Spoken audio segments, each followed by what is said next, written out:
Kevin, ¿deseabas intervenir o hacer una pregunta?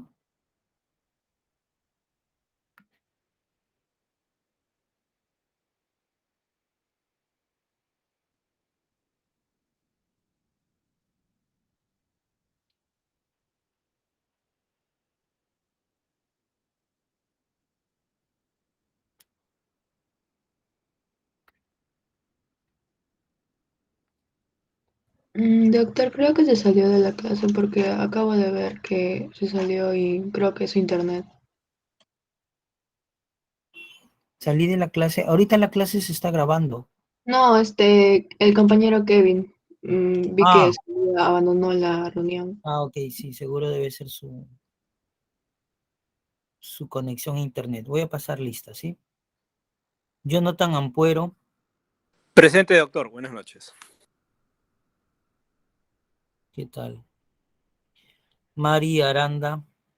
Presente, doctor. Buenas noches. Jefferson Presente, Bravo. doctor. Buenas noches. Alex Cáceres. Presente, doctor. Buenas noches. Richard Buenas Carvajal. noches, doctor. Presente. Fiorella Carrasco. Presente, doctor. Buenas noches. Seila Casiano. Presente, doctor. Alexis Chunga. Gianluca Coronel. Presente, doctor. Buenas noches. Caterín Espinosa.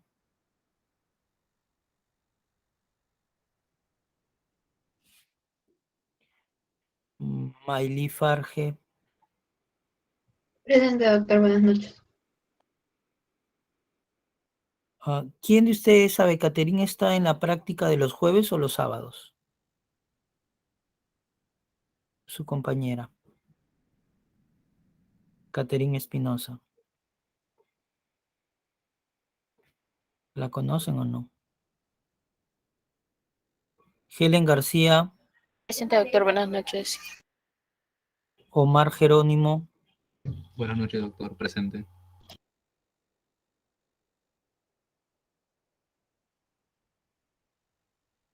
Brandon Guevara. Presente, doctor. Buenas noches. Alexandra Guisado.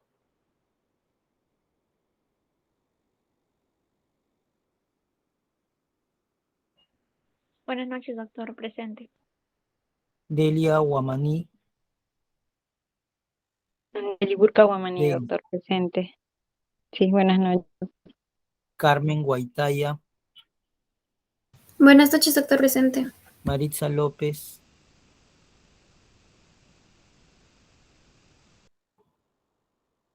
Me llamo. Maricela.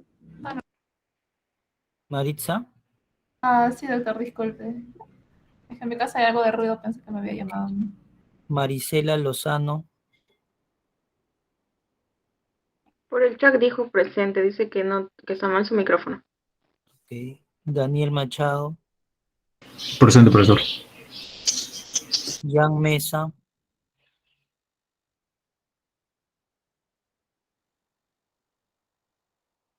Isabel Olave.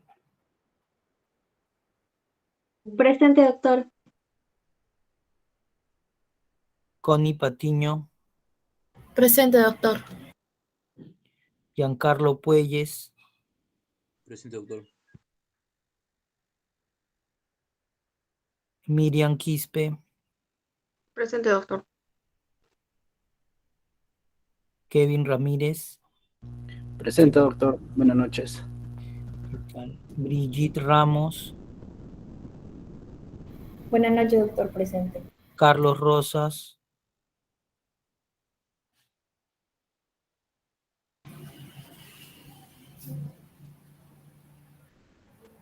Lucía Terán. Buenas noches, doctor. Presente. Héctor Trejo. Presente, doctor. Buenas noches. María Valderrama. Presente, doctor. Buenas noches. Edith Vázquez. Presente, doctor. Buenas noches. Nati Vera. Presente, doctor. Buenas noches. Aldair Zúñiga. Presente, doctor. Buenas noches. ¿Alguien no llamé?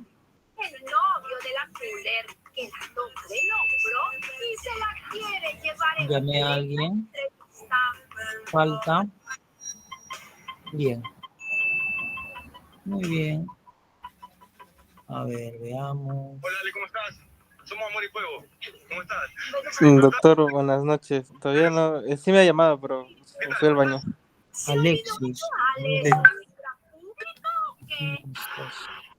muy amiga de Luciana y... Iba a venir, ¿sabes? Se chocó. Dime, ¿qué opinas de las críticas que se vienen dando? Alexis Chunga, ¿no? Sí, doctor. Muy bien. Ya, muy bien.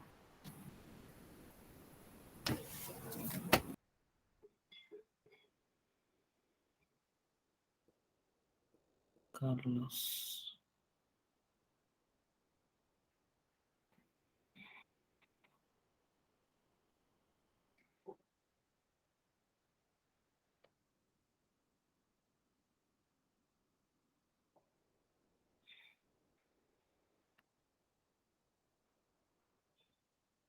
Caterina Espinosa llegó.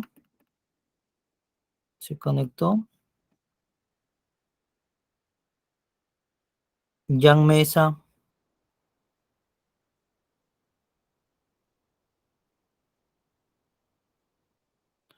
Muy bien. Bueno.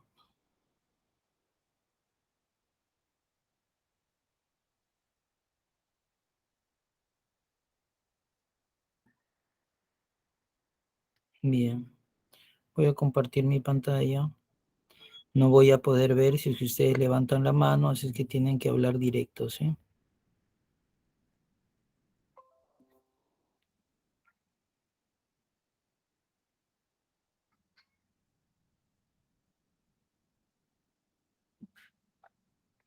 ¿Pueden ver mi pantalla?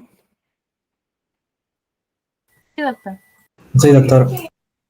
Entonces, de la segunda unidad, esta es la última clase, semana 8, y el tema que corresponde luego de haber hecho las prácticas y la teoría de administración de medicación por vía parenteral, y cuya clase anterior fue la de endovenosa, pues ahora toca ver un tema como consecuencia posible o probable de la práctica de la administración de la vía parenteral, de medicamentos por vía parenteral, y esas son las alergias y o el shock anafiláctico. Entonces, habíamos aprendido qué cosa era una urgencia y una emergencia y la diferencia principal entre esta. Habíamos considerado también de manera oportuna el conocimiento y la práctica con la técnica adecuada de la medición de los signos vitales, la importancia del registro en la historia clínica y luego la administración de medicamentos a través de la vía parenteral. Y eso de la vía parenteral implicaba pues que podía ser a nivel intradérmico, subcutáneo, intramuscular y endovenoso. Se hizo la práctica respectiva de las técnicas y lógicamente al ser una vía de acceso para administrar medicamentos, se tiene la posibilidad de que pueda presentar el paciente un cuadro de reacción alérgica ante la exposición o la administración del medicamento. Entonces, el tema de hoy es justamente alergias y shock anafiláctico. El propósito de la clase es que ustedes, además de poder ser capaces de administrar medicamentos por vía parenteral, también sepan manejar las complicaciones o las eventualidades que se pudieran suscitar al practicar o al realizar la administración de medicamentos por esta vía. Entonces, cuando hablamos de alergia, ¿qué se nos viene a la mente? La mayoría de veces van a ser que nos enronchamos o nos sale granitos en todo el cuerpo y que pica, ¿no? Que muchas veces puede pasar como algo suave o leve, pero existen casos en los que esta reacción puede ser una reacción exagerada, grave, en donde se va a presentar lo que se llama ronchas o lesiones en abón en todo el cuerpo y edema de tejido laxo, como son pues los párpados, los labios, las orejas y lo principal, que a nivel de tráquea puede hacer edema de glotis y eso va a producir obstrucción de la vía aérea. Entonces es importante reconocer de manera temprana cuáles son los síntomas de una reacción alérgica y si esta será un problema de shock anafiláctico o una anafilaxia, que vendría a ser la parte más severa o grave de esta reacción alérgica, ¿sí? Entonces, ¿qué cosa es alergia? ¿Quién me dice qué cosa es alergia, chicos? En sus Doctor, palabras. Sí. sería una reacción desproporcional. Ok, así es una reacción desproporcionada. Pero esa reacción, ¿quién lo produce? ¿Cómo es que sucede? El sistema inmune. Un agente extraño. Un agente extraño no Muy bien. al cuerpo reacciona, ¿no? Así es. Y ese agente pueden ser diferentes sustancias y también químicos. ¿Qué observamos acá, por ejemplo? Alérgenos naturales. Vemos, sí, vemos, por ejemplo, una garrapatita, mantequilla de maní, un gato, polen de las flores, etcétera, ¿no? Entonces, la alergia, como dice su diapositiva, es una reacción. ¿De quién? De su sistema de defensa de ustedes, o sea, del paciente, del organismo, del cuerpo. ¿Correcto? Entonces, esto puede o no presentarlo una persona. Entonces, la reacción del sistema inmunitario de manera exagerada o exacerbada en algunos pacientes va a condicionar una serie de alteraciones fisiológicas en el organismo que pueden ser leves, moderadas o severas. Entonces, siendo así, tiene que haber un agente causal, un desencadenante. Ese desencadenante pueden ser el polen, ácaros del polvo, esporas de moho, caspa de animales, algunos tipos de alimentos, picaduras de insectos y algunas sustancias químicas o farmacológicas como las medicinas. Pues bien, ¿cómo es que sucede esto? Ustedes deben considerar y recordar que tenemos un sistema de defensa o un sistema inmunitario, que lo que hace es protegernos ¿de qué? De agentes extraños que quieren ingresar a nuestro organismo para poder dañarnos. Nos pueden lesionar, nos pueden enfermar. En ese sentido, nuestro sistema de defensa, nuestro sistema inmunitario, va a protegernos contra esta noxa, contra este agente que quiere dañarnos, ¿sí? Y en ese sentido y en ese afán va a producir, dependiendo de el agente causal, algunas reacciones que pueden ser exageradas y que se van a traducir en todo un proceso de alergia, de reacción alérgica, que nos van a dar algunas complicaciones. Cuando uno presenta una alergia, puede empezar a tener secreción nasal, congestión, estornudos, pueden empezar a tener picazón, erupción en la piel, llamado salpullido, o hinchazón de las mucosas o de la piel, edema de mucosas, que puede ser labios, párpados o de la mucosa del tráqueo bronquial y va a producir un broncoespasmo. Y el broncoespasmo, ustedes saben que va a impedir el ingreso adecuado de el aire y el oxígeno a los pulmones. Las alergias pueden ser leves o severas, ¿sí? Pero cuando una alergia es severa, se le denomina anafilaxia. Y dependiendo de la sintomatología, puede desarrollar un shock o un choque anafiláctico el paciente. Y si presenta un choque anafiláctico, pues puede ser mortal o fatal, ¿no? Cuando uno desea saber si es que un paciente puede o no ser alérgico a algún tipo de sustancia o de medicamento, se le realiza algunas pruebas de descarte, ¿ya? Y normalmente se va a tratar de prevenir evitando la exposición a esas sustancias a la que uno es alérgico, cuando uno puede hacerse la prueba y sale pues un listado de sustancias a las que pueden ser alérgico uno u otro paciente, no necesariamente todos, ya que el sistema inmunitario es diferente entre una y otra persona.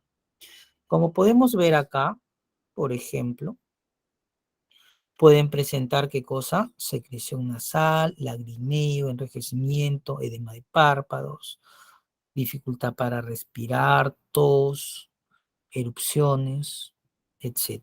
¿No? Entonces, la anafilaxia o el shock anafiláctico no es otra cosa que una reacción alérgica grave, grave. Y al ser grave es potencialmente mortal. En ese sentido, y con todo lo que ya hemos aprendido en la primera unidad del curso, si hablamos que un paciente puede tener una reacción alérgica grave y potencialmente mortal, estamos hablando de una, ¿qué tipo de atención sería eso? ¿Una? Emergencia. De una emergencia, así es. Entonces ya vamos hilando y correlacionando lo que ya habíamos aprendido. Si es una reacción alérgica grave, implica que puede ser mortal, estamos ante el caso de una emergencia y la atención es inmediata. Y parte de esa atención inmediata, ¿cuál será? Que debemos tomarlos. Signos vitales. Los signos vitales, correcto. Cuando decimos shock o choque anafiláctico, ¿a qué nos referimos? ¿Qué cosa es choque o shock? ¿Quién me dice?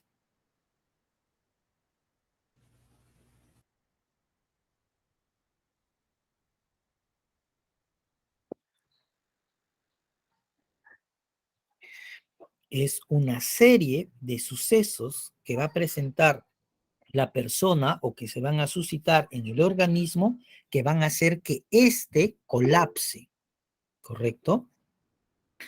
Por eso se choca. Pero para que eso suceda, tiene que haber, pues, principalmente un problema o una alteración, sobre todo a nivel cardiovascular.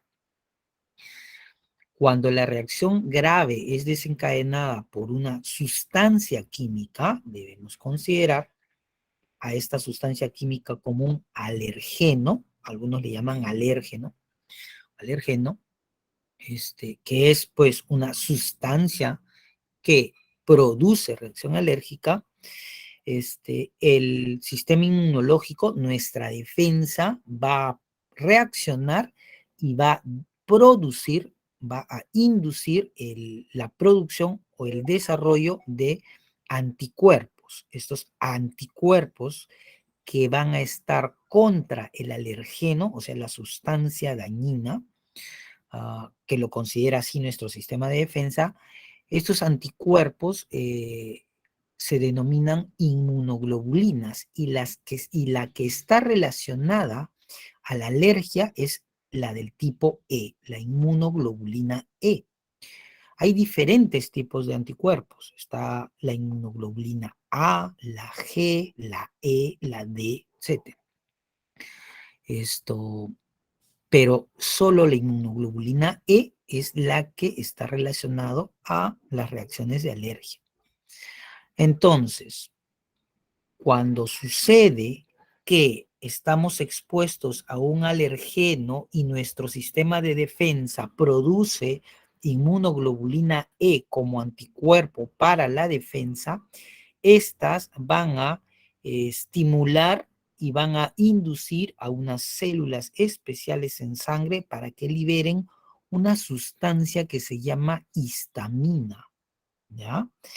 Y además de esta histamina, van a liberar otras sustancias llamados mediadores químicos y todo en conjunto va a desencadenar lo que viene a ser la reacción alérgica.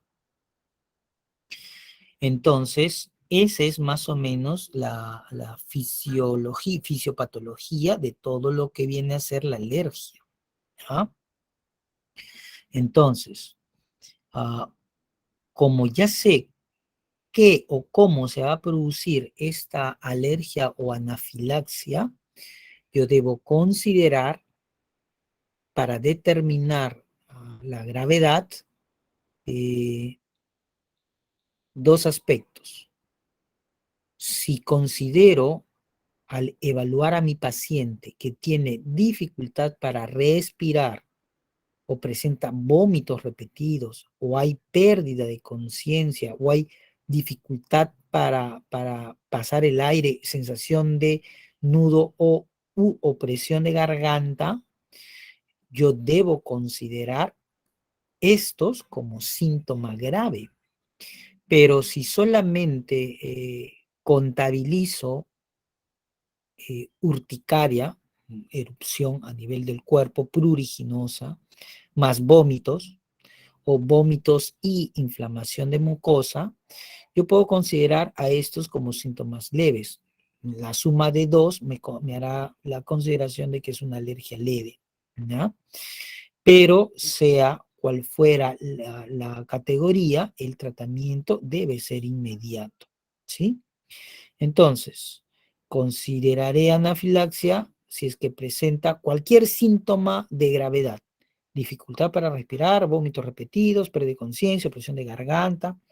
Pero si presenta síntomas leves como urticaria, vómitos, edema o tos, esos son síntomas leves. Y para poder considerar sintomatología leve de alergia, debo considerar que por lo menos debe tener dos síntomas. La mayoría viene con una erupción, una urticaria, y algo de tos o generalmente solo la urticaria con una ligera edema de mucosas, ¿ya? Es lo que más comúnmente se ve, pero es importante recordar cuáles son los síntomas graves para catalogarlo como anafilaxia y darle el tratamiento específico que viene a ser la administración parenteral de adrenalina o epinefrina, ¿ya? Bien, entonces, ¿qué cosa es la histamina? ¿Quién me puede decir qué es la histamina? Todavía no han llevado Pues ¿verdad? Sí, dime. depende de dónde se va a liberar, puede actuar como un neurotransmisor, pero también es una sustancia liberada por otro lado por los mastocitos. Así es. Cuando uno tiene alergia, ¿qué medicamento le dan en general? ¿Cómo Un se llama? antihistamínico. Antihistamínicos. Así es. Y el término proviene de eso. Si yo voy a liberar histamina y otros mediadores químicos que me van a producir una reacción alérgica, o sea, la histamina, el tratamiento será darle antihistamínicos, o sea, sustancias farmacológicas contra la histamina, antihistamínicos, para revertir el cuadro producido o desencadenado por la histamina en las diferentes células donde pueda haberse unido a sus receptores específicos, ¿ya? Bien, entonces, la histamina es la sustancia que, como ya dijo uno de sus compañeros, va a ser liberada por un mastocito. Entonces, ¿qué sucede? Viene una sustancia extraña que ingresa al cuerpo, el antígeno o alergeno, y se va a unir con anticuerpos llamados inmunoglobulina E. Al unirse, van a accionar a nivel del mastocito la liberación de histamina. Y esta histamina va a viajar y se va a unir a receptores específicos en diferentes órganos. Se va a unir a receptores de histamina a nivel del estómago, a nivel de histamina, a nivel de receptores de histamina de los vasos sanguíneos, a nivel de receptores de las vías respiratorias y a nivel de receptores de células de la piel. Y al unirse la histamina a los receptores de estos tejidos u órganos, va a desencadenar una serie de alteraciones que en conjunto me van a dar o me pueden dar en su etapa más grave un shock, un choque anafiláctico. Bien. Si no es tan grave o no es tan exagerada la respuesta, tal vez solamente me produzca una erupción, lesiones de abono, prurito generalizado y nada más. O solamente me podría producir tal vez secreción nasal abundante, transparente, líquida, con mucho estornudo y enrojecimiento de los ojos, una alergia leve, ¿no? Entonces, por ejemplo, si ustedes están limpiando un cuarto que ha estado cerrado con humedad y empiezan a liberar el polvo, sacudir, probablemente va a haber una serie de antígenos, ácaros del polvo, de la humedad, etcétera, que va a desencadenar todo este proceso y van a desarrollar ustedes una alergia, una reacción alérgica leve probablemente. ¿Y cuál será esta? Que van a empezar a estornudar, van a empezar a tener secreción nasal, algo de enrojecimiento de ojos y mucho estornudo. Entonces han desarrollado una reacción alérgica leve ante la exposición de alergenos debido al polvo o al hecho de estar limpiando un cuarto que tal vez estaba pues descuidado, etc. Y en otras oportunidades, si por ejemplo puede ser una sustancia farmacológica, puede desarrollar más reacción a nivel de diferentes órganos que me puede condicionar un shock anafiláctico. Si es que, por ejemplo, empiezo a presentar dilatación o vasodilatación, además de alteraciones de la presión arterial y contracción de la vía aérea respiratoria, etc. ¿Ya? Entonces, el paciente, al reaccionar ante alergenos comunes como el polen, ácaros, etcétera, va a producir ¿qué cosa? Inmunoglobulina E.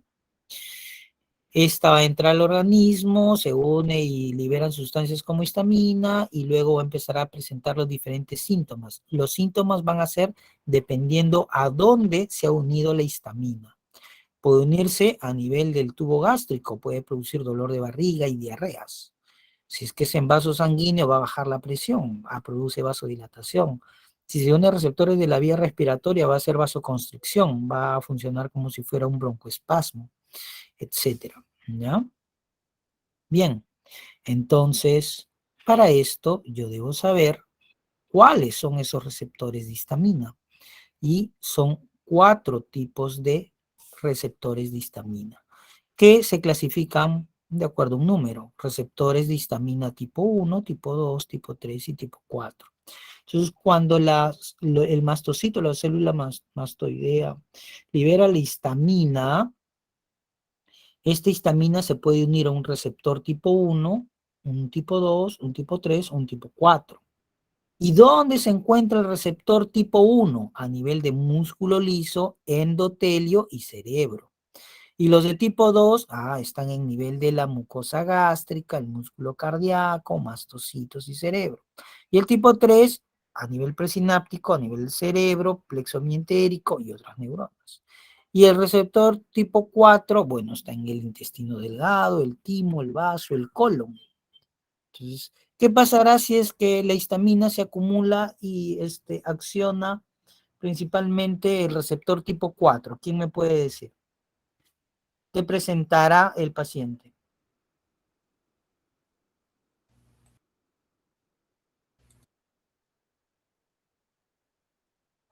¿Alguien?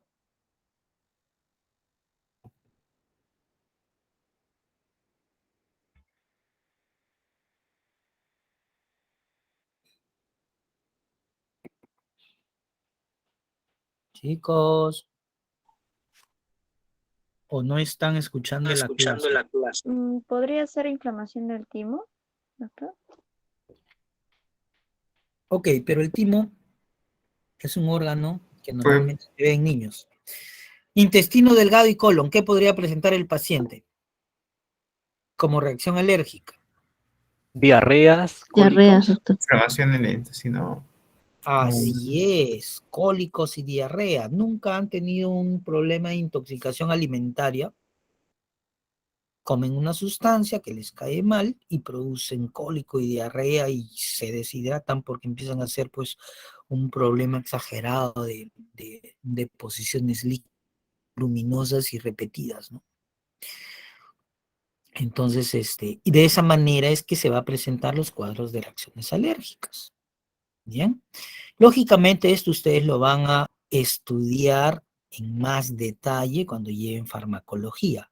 Esto solamente es una pincelada para poder entrar en contexto con respecto a lo que es alergia y anafilaxia, ¿sí? Entonces,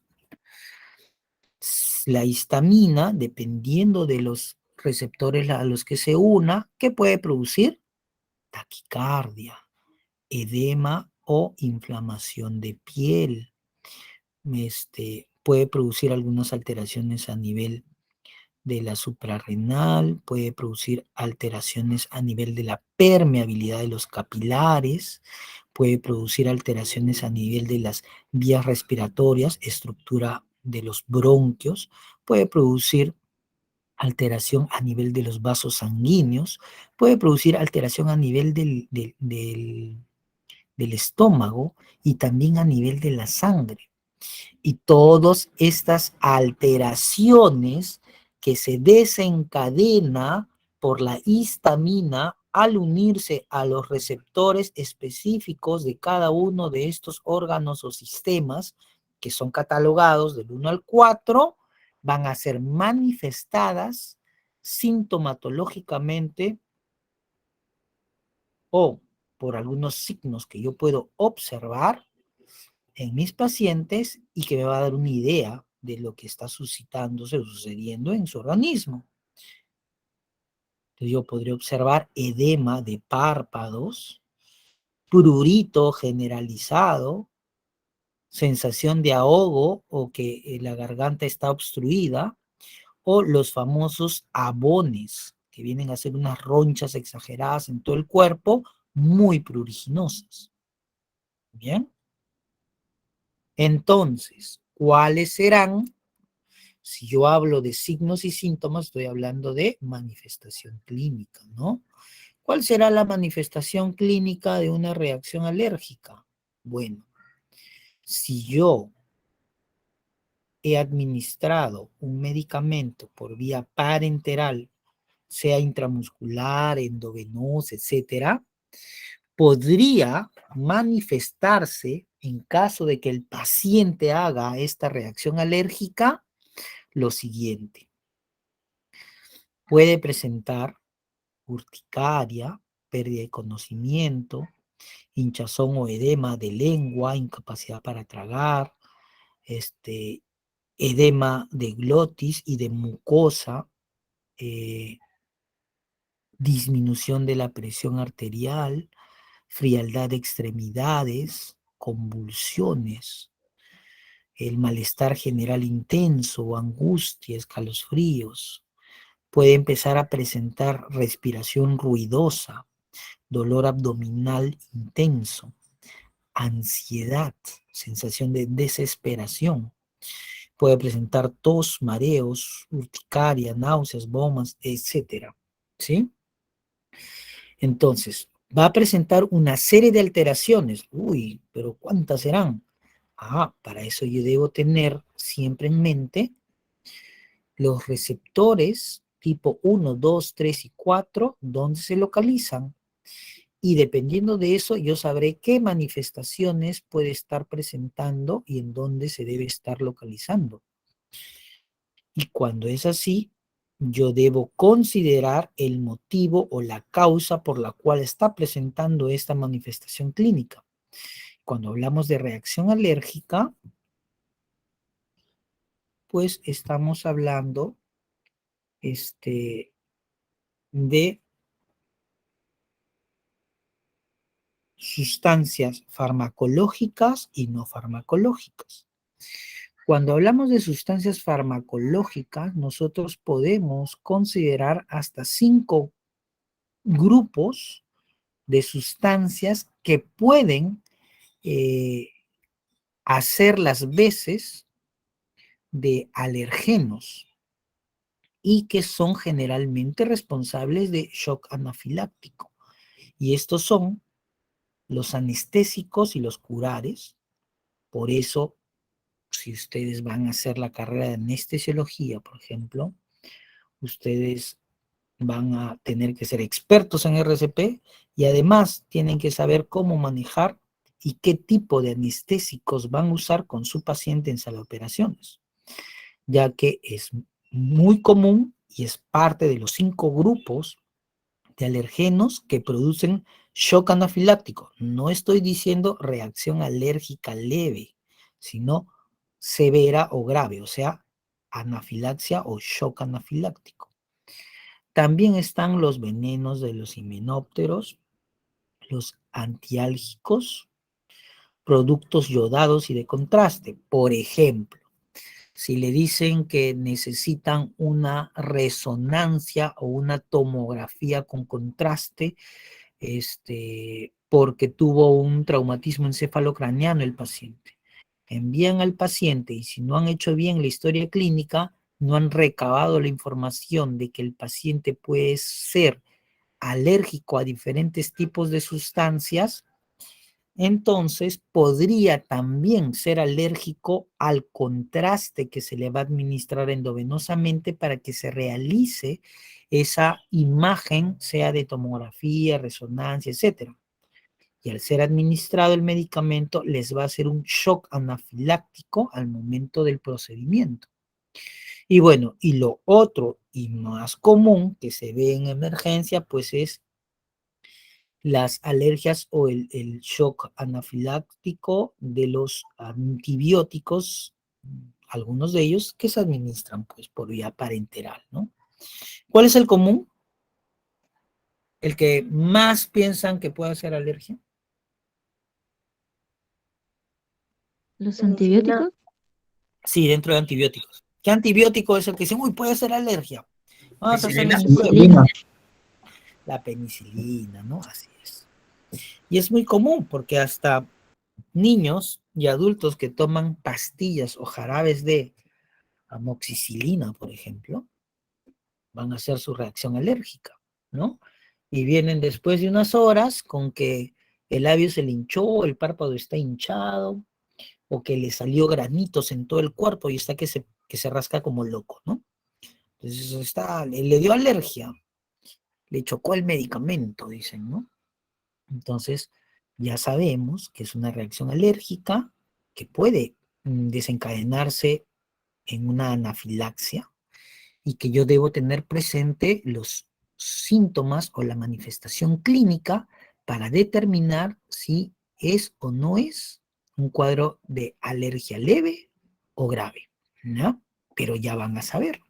Entonces, con sus conocimientos de principios del auxilio que están llevando ahora, ustedes ya tienen una base para poder comportarse y ayudar de manera adecuada, médicamente ante situaciones de este tipo en pacientes que lo pudieran presentar en algún momento, ¿ya?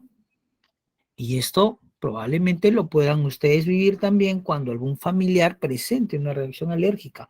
Ustedes ya van a tener una base, un aspecto inicial de lo que es una anafilaxia o una reacción alérgica leve y cómo manejarlo, cómo entenderlo y qué tratamiento administrar, ¿sí?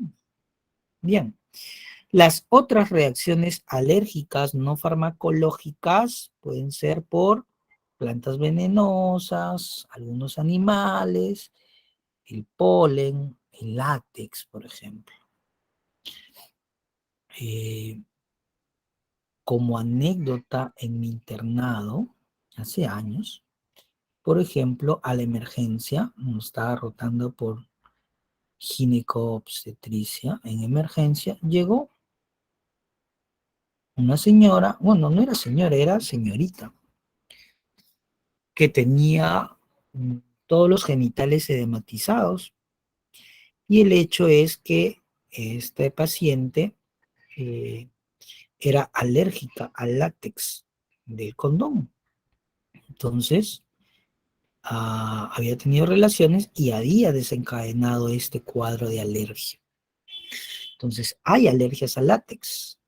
Igual, cuando algunas personas, generalmente personal de salud, se ponen los guantes de látex, algunos, muy escasos, unos cuantos, van a empezar a tener una serie de alteraciones inflamatorias en las palmas por el uso de látex. Quiere decir que son alérgicos al látex y no lo pueden usar.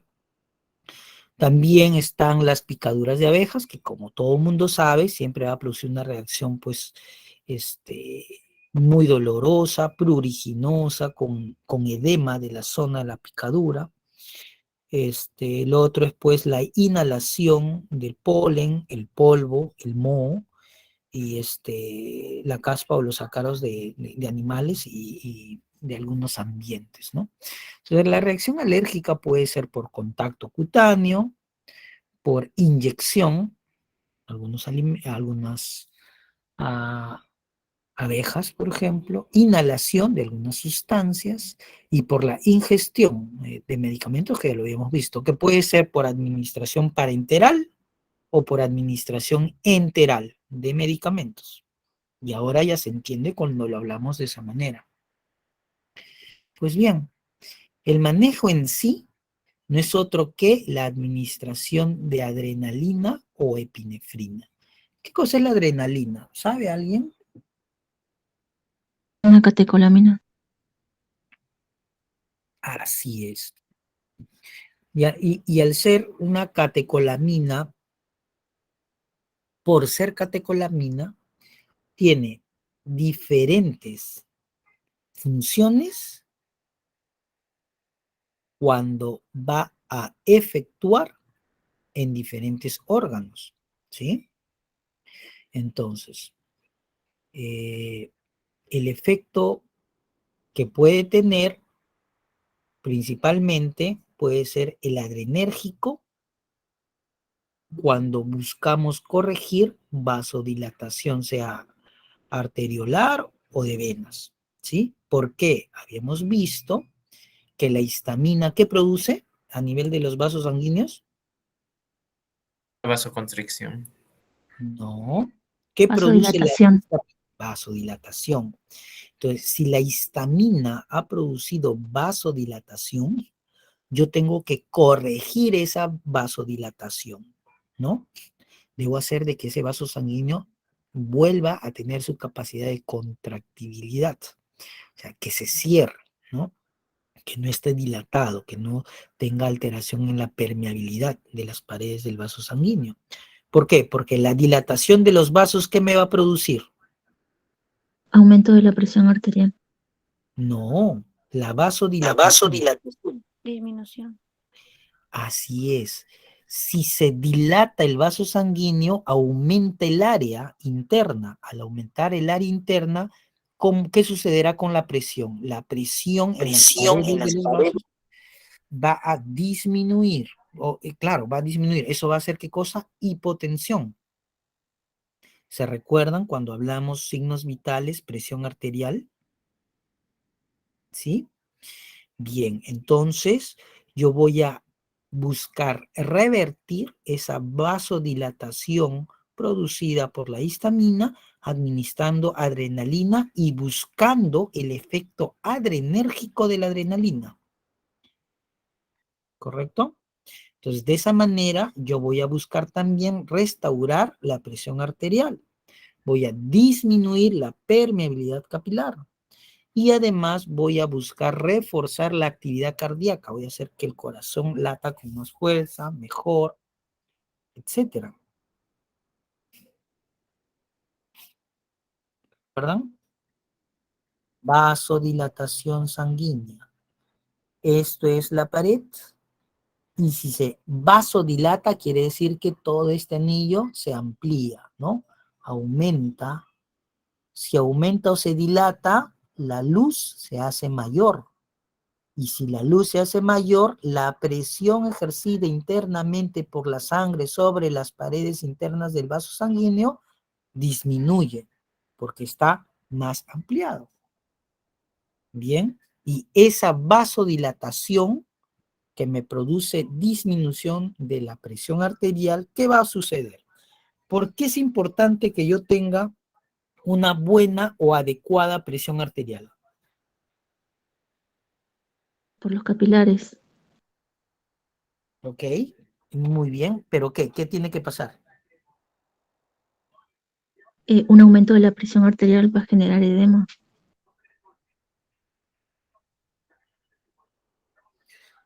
Un aumento de la presión ¿Puede arterial. repetir la pregunta, doctor? Si es que se produce una vasodilatación y esto me va a condicionar que haya hipotensión, entonces, ¿qué va a suceder en el organismo? Hay una irrigación adecuada de los tejidos, ¿no? Hay una menor irrigación. Claro. Baja perfusión. Producción de isquemia, ¿no?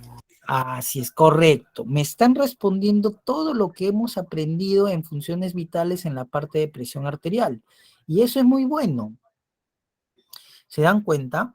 Entonces, yo necesito que los tejidos y las células estén bien perfundidas. Para eso yo necesito tener una presión arterial adecuada. Pero si yo estoy hipotenso, ¿y por qué estar hipotenso? Porque estoy haciendo vasodilatación, entonces, al no tener una presión adecuada, no hay una buena o adecuada perfusión de los tejidos. Y lógicamente va a haber isquemia, puede haber infarto, etc. Pero lo principal es que esa vasodilatación y esa hipotensión me va a producir o me puede producir un shock, un choque, porque hay disminución del flujo de sangre a mis órganos vitales. Entonces, yo tengo que revertir ese cuadro de alguna manera. Por eso el tratamiento, en primer lugar, es administración de adrenalina y también antihistamínicos, dependiendo, claro, el cuadro de gravedad, si es que es una reacción alérgica leve o es una anafilaxia, ¿correcto?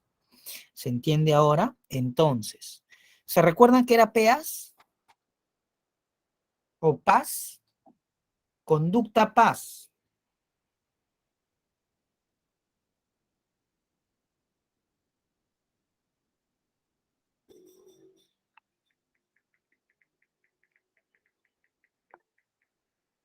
El PES, doctor, es proteger, evaluar. Sí. Ayudar y socorrer.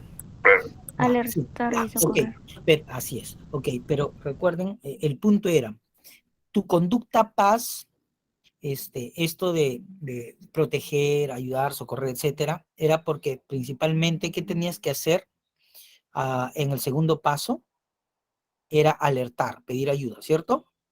Aquí también, dependiendo dónde se encuentren. Si ustedes están en el hospital, en una institución de salud, y han administrado un medicamento a un paciente, y este hace un shock anafiláctico, ustedes pueden empezar con el tratamiento de adrenalina directo. Pero si, por ejemplo, no se encuentran en un hospital, si no están en la calle, están en un evento, están en el cine o en un restaurante y hay una persona alérgica a los mariscos y de pronto ven pues de que esta persona empieza a asfixiarse, empieza a hacer su shock anafiláctico, ustedes saben que tienen que administrar adrenalina porque se puede morir, ustedes nunca van a cargar adrenalina en el bolsillo. La persona que es alérgica puede que cargue porque tienen cartuchos de adrenalina ya cargadas para este tipo de situaciones, pero ustedes no. Entonces lo que tienen que hacer en primer lugar es pedir ayuda. Pero pedir ayuda es llamar. ¿A qué número? Eso también lo vimos en la clase. ¿A quién llaman? ¿Bomberos? ¿SAMU? ¿Policía? ¿Se recuerdan los números que facilitamos? Que lo tienen en su PDF de la clase respectiva. Pues bien. Entonces, el punto era pedir ayuda y luego vendrán con todo el equipo necesario para poder hacer la administración del medicamento. ¿Sí? Ahora, vamos a ver un videito.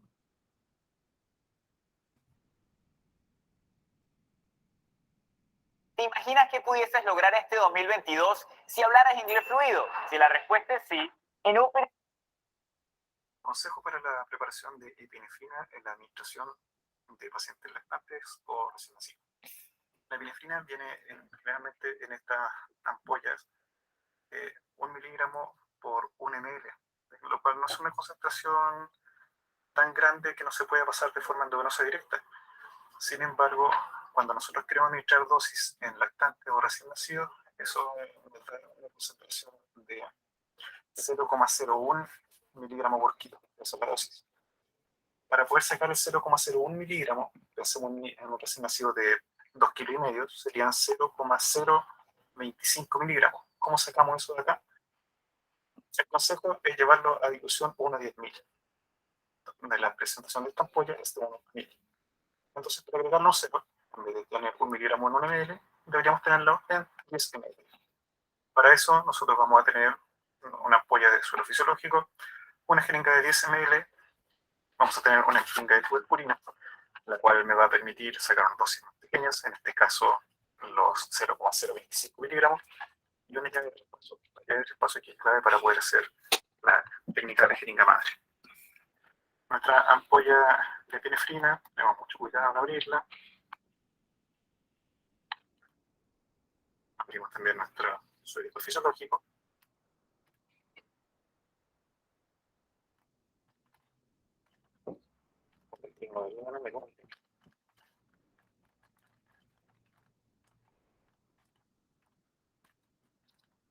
Y vamos a sacar el ml de epinefrina. O sea, toda la ampolla trae 1 mililitro y en ese mililitro trae 1 miligramo de adrenalina. Botamos aire que sobra para que quede sobre el ml. Y luego vamos a aspirar. Esta ampolla es 1 en 1000, o sea, 1 miligramo en 1 mililitro quiere decir que es 1 en 1000. Y lo que está haciendo ahorita el profesional de salud ha cargado en la jeringa 1 mililitro y ahora va a cargar 9 mililitros de suero fisiológico. 9 ml de suero fisiológico para complementar el ml de la epinefrina. Esto nos va a dar una concentración de 1 miligramo en 10 ml o de 1 a 10.000. Entonces, antes era 1 en 1 o el equivalente a 1 en 1000 y al tener diluido 1 miligramo en 10 mililitros está teniendo una dilución de 1 en 10.000. ¿Para qué se diluye así? Para poder administrar las dosis exactas, sobre todo cuando es en neonatos y en pediatría. Y en adultos va a depender porque la dosis puede ir desde 0,5 hasta 1 mililitro de medicación. 10.000. Y lo que vamos a hacer ahora es utilizar una llave de 3 pasos.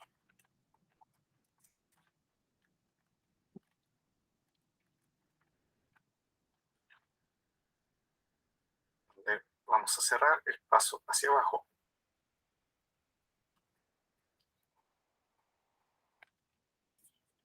Y conectaremos nuestra jeringa de 10 ml. De esta forma. El paso lo cerramos hacia abajo, pero lo vamos a dar hacia arriba.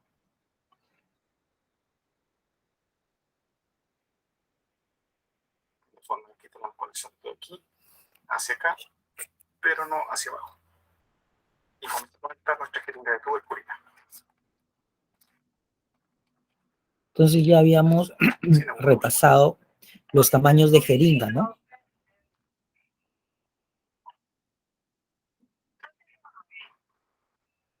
Una vez conectado, nosotros podemos sacar la dosis que necesitemos simplemente tirando el émbolo de la jeringa de tuberculina. Si nos queda un poquito de aire, como es el caso, se puede botar antes de colocar la jeringa, como es aquí. Y luego podemos sacar lo que vayamos necesitando. En el ejemplo anterior, si tenemos un paciente de 2,5 kilos, vamos a necesitar 0,025 miligramos, lo cual al diluirlo de esta forma, de 1 miligramo en 10 ml, necesitaríamos 0,25 ml, o sea, 0,2 y 0,25. Retiramos y con esto lo administramos completo. Si después necesitamos más dosis, o fuese un paciente de mayor peso, por ejemplo, pensemos en un lactante de 6 kilos. Deberíamos pasar 0,6 ml. A este se le llama jeringa madre y esta jeringa hija.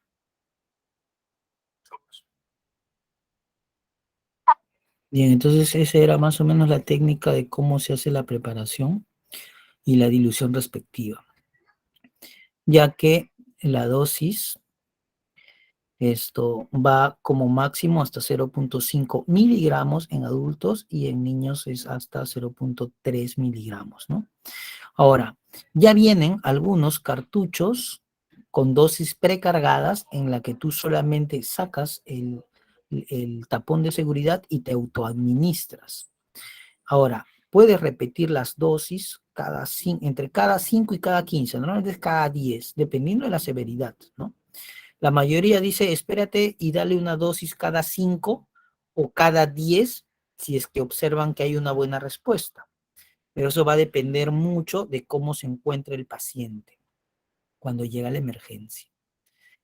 Entonces, en ese sentido, la clase que correspondía a lo que es reacción alérgica y anafilaxia, básicamente tiene que ver y está relacionado con lo que es alergenos, 1, liberación de histamina por los mastocitos, 2, la unión de la histamina a los receptores en los diferentes órganos o sistemas, por lo cual van a producir diferentes tipos de eventos o de sintomatología dependiendo del órgano que se haya unido la histamina, ¿no?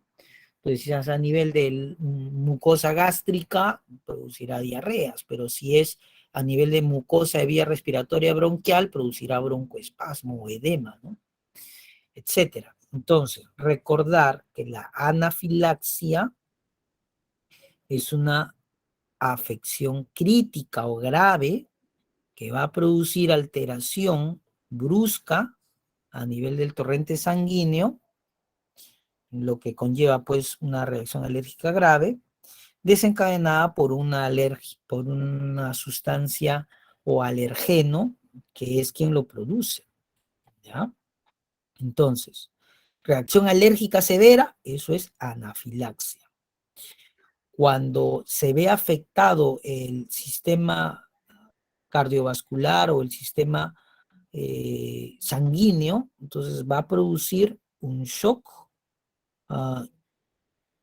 desencadenado por el alergeno que lo desencadenó, y esto es un cuadro de emergencia que tiene que atenderse de manera inmediata porque está en riesgo la vida del paciente y tiene que tomarse las medidas adecuadas y efectivas de manera inmediata. ¿Qué cosa es lo que me va a causar la anafilaxia? Medicamentos, alimentos, picadura de insectos, alérgenos inhalados, látex y algunas enfermedades. ¿Qué síntomas puede presentar el paciente? Frialdad de la piel y extremidades, palidez y sudoración. ¿Quién me explica por qué estaría la piel fría? Por la poca irrigación. Pálida. Claro, así es. Si disminuye el flujo de sangre, entonces voy a empezar a presentar frialdad, sobre todo de extremidades, ¿no? Eso es lo primero. ¿Y la palidez? Por la vasoconstricción. No. Igual la vasodilatación. Exacto. Por la vasodilatación, así es. Pero, doctor, disculpe, una consulta. Sí. Sí. Que yo recuerde, la adrenalina se utilizaba para aumentar la presión arterial, o sea, los adrenérgicos lo que hacen es aumentar la frecuencia cardíaca. Sí. Por lo tanto, eso haría vasoconstricción. Sí, eso hace la adrenalina. Es Lo que que te dijo hace haríamos- rato que disminuye la frecuencia cardíaca, la presión arterial y la aumenta.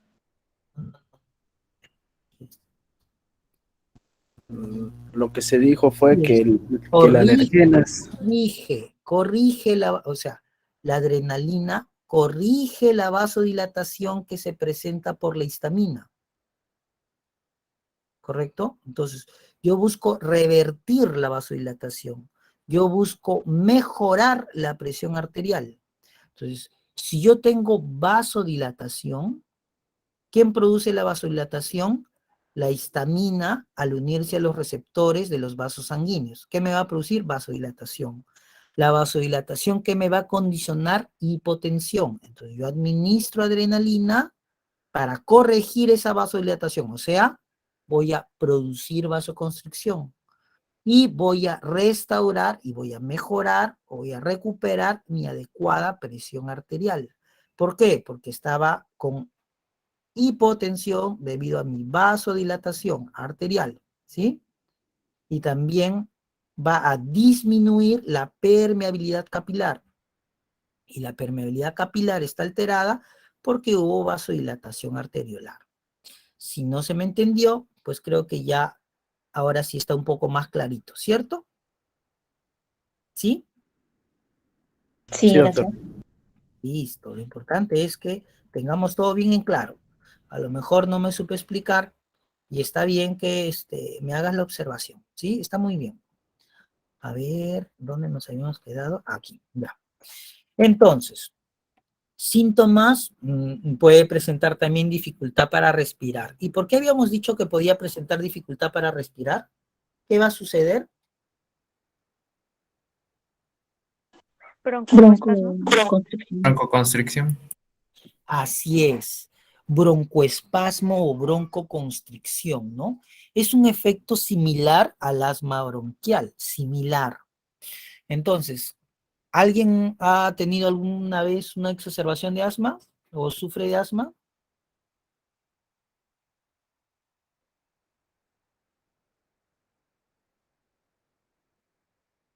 ¿Qué produce en un broncoespasmo o una constricción de la vía aérea?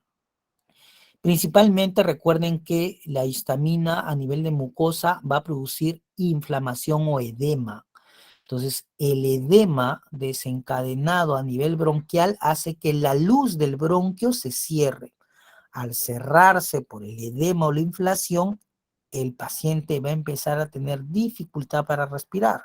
Lo va a manifestar por tos. Incluso puede tener sibilantes en los casos más extremos, ¿ya? ¿Y qué va a suceder? Entonces, ¿qué deberían hacer ustedes cuando toman funciones vitales? van a ver que su frecuencia respiratoria está alterada, ¿correcto?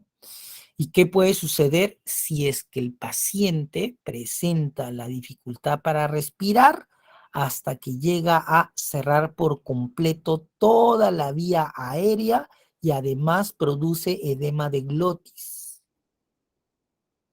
¿Qué va a pasar? Un asfixiamiento. Así es. Y esa asfixia va a tener como consecuencia, ¿qué cosa? Un paro cardiorrespiratorio. Muy bien, un paro respiratorio, ¿no? Si tiene dificultad para respirar y colapsa su capacidad ventilatoria y oxigenatoria, o deja de respirar, hace pues lo que se llama un paro respiratorio. Esto, si es que presenta trastornos gastrointestinales, quiere decir que produce una alteración a nivel de las células del intestino, va a empezar a producir probablemente cólicos. ¿Los cólicos qué cosas son? Es un dolor desencadenado por el espasmo del tubo digestivo y además se altera la misma mucosa y empieza a producir salida de líquidos, ¿no? Se va a presentar diarrea, cólicos y diarrea. ¿Por qué? Porque la histamina probablemente se unió a los receptores de histamina del tubo digestivo. Entonces, como la histamina se unió a los receptores del tubo digestivo, desencadenó ahí ciertas alteraciones que se manifiestan con cólicos y diarreas. Y esas diarreas, ¿qué me puede producir una diarrea profusa, continua, de volumen alto? Deshidratación. Así es, deshidratación, ¿no? Entonces, ¿qué tendré que hacer ahí? Si me está produciendo una deshidratación, el paciente se me puede chocar. ¿Qué debo hacer? ¿Qué hicimos de práctica en la semana pasada? Una venoclisis. Correcto, debo administrar fluidos a través de mi venoclisis. Y ustedes ya practicaron cómo se hace la venoclisis y cómo voy a pasar mi suero. Y de esa manera voy a reponer fluidos. Lógicamente ya ustedes sabrán que van a administrar, ¿no? Dependiendo del grado de deshidratación que pueda tener el paciente, administraré uno u otro tipo de fluido y también podré determinar si le voy a pasar 1 litro, 2 litros, etcétera, ¿ya? Pero entonces ya vamos correlacionando las diferentes clases con lo que estamos aprendiendo ahora, ¿no? Si yo tengo hipotensión y taquicardia, eso será debido a Vasodilatación. Así es, ¿no? Quiere decir que la histamina desencadenada por la unión del alergeno con mi inmunoglobulina E, que produce liberación de histamina, se unió esta histamina a mis receptores. ¿A qué nivel? ¿En qué órgano o sistema? A los vasos sanguíneos.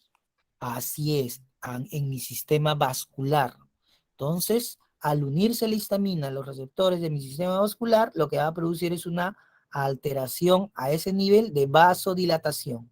Y la vasodilatación me va a producir una alteración en la presión arterial, o sea, una hipotensión. Entonces, yo tengo que revertir eso, ¿no? ¿Con qué? Ya hemos visto que es con adrenalina. ¿Sí?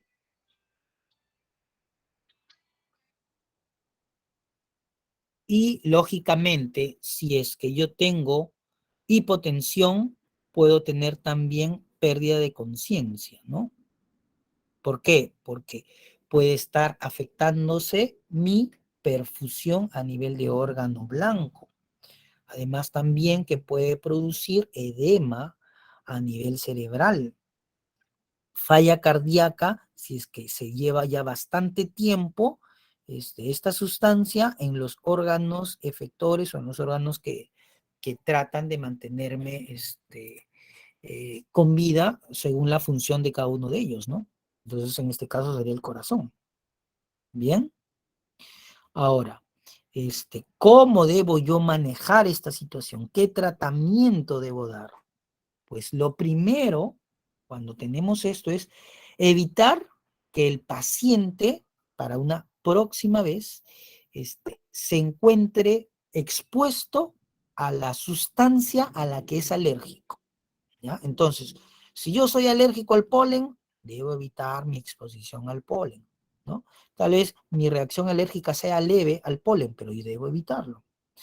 Si yo soy alérgico a una penicilina, yo debo saberlo y debo evitar administrar, tomar, etcétera, o que me prescriban penicilinas para no tener una anafilaxia o un shock anafiláctico. Debo tranquilizar a la persona si me llega a emergencia o mi consulta con una serie pues de sintomatología como urticaria, edema, abones, etcétera.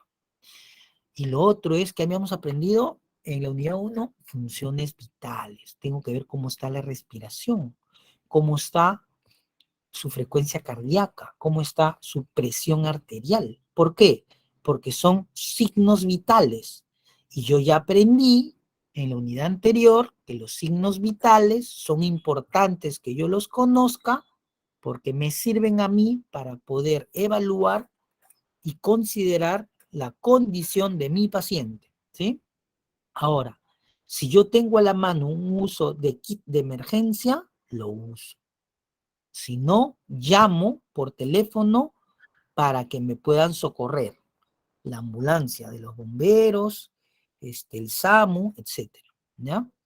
Ahora, puede suscitarse el caso de que el paciente está en una zona donde no se le puede dar mucho apoyo y colapsa. O sea, se choca y hace paro respiratorio. Y cuando hace paro respiratorio, también lo siguiente que puede producirse es que haga paro cardíaco. Entonces, ¿qué voy a hacer yo? Voy a tener que dar resucitación y administrar respiración boca a boca o en todo caso hacer un RCP a ese paciente. Y eso es lo que vamos a aprender la otra clase. Solicitar el apoyo de emergencia siempre, porque no siempre vamos a llevar nuestro botiquín a la mano a todos los lugares, pensando que voy a atender yo una emergencia de este tipo, ¿no? Pues bien, vamos a ver otro videito acá para terminar la clase. Buscando música sin derechos de autor, te presento a Epidemic Sound. Descubre más de 35,000 canciones.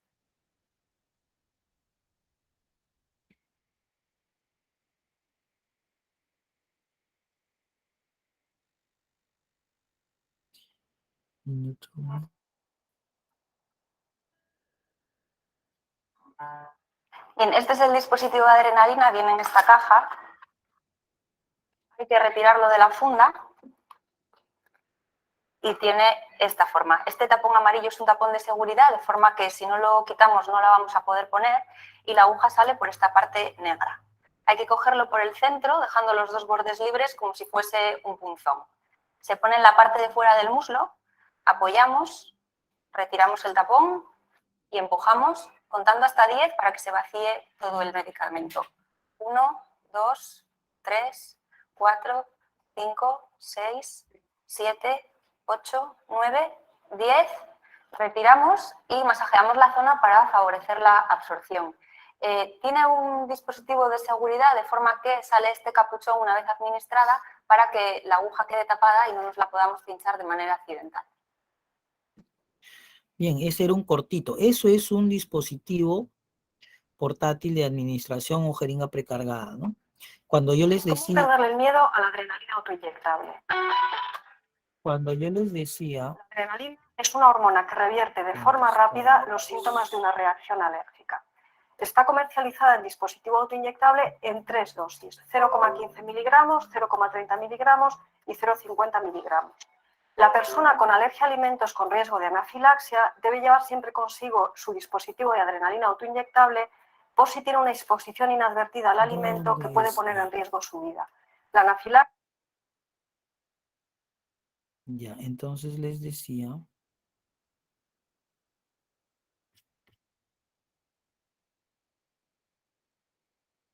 Ya que ese era cuando yo les decía a ustedes, el uso del kit de emergencia, muchas veces en las ambulancias tienen este dispositivo y algunos botiquines, por ejemplo, en el aeropuerto y en lugares donde es muy céntrica las personas y pueden presentar este tipo de alteraciones o problemas de alergia, al igual que el DEA, que es el desfibrilador automático, pueden ser utilizados, ¿no? Cuando se presenta este evento. Entonces, esta era una jeringa precargada, la que vieron en el video, de adrenalina. Esa es la manera como se utiliza, de manera adecuada, y sirve pues para poder revertir cualquier cuadro de alergia sirve para poder tratar los cuadros de anafilaxia o shock anafiláctico, ¿no? Así es. Bueno, entonces, como conclusiones, el shock anafiláctico se caracteriza por la baja súbita del flujo sanguíneo hacia los órganos. ¿Qué órganos? Principales, sobre todo, ¿no? Por eso te produce el shock. Si no se atiende con prontitud, existe riesgo de muerte, por eso es una emergencia. El principal medicamento que se debe usar es la adrenalina, o sea, sí o sí. Luego, podrás usar, si es que es una reacción alérgica leve, un antihistamínico, en algunos casos pueden usar corticoides, pero el tratamiento principal y de fondo es la adrenalina. Y la principal medida preventiva es evitar el contacto con el alergeno que te causa la anafilaxia. ¿Sí? Muy bien. Entonces, eso era con respecto a la clase de alergia y shock anafiláctico. ¿Preguntas o dudas?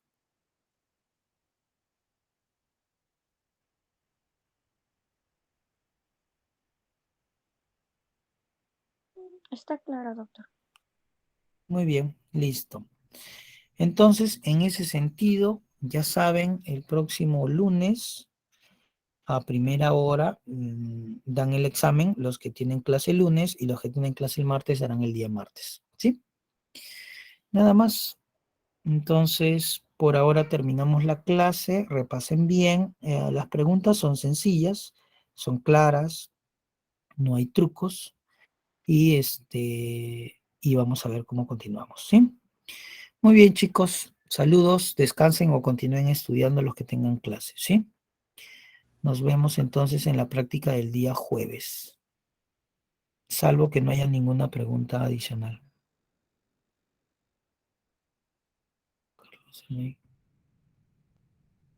Doctor, quería pedirle que envíe las diapositivas, por favor. Ok, no hay problema. Muchas Ahora lo gracias. voy a colgar.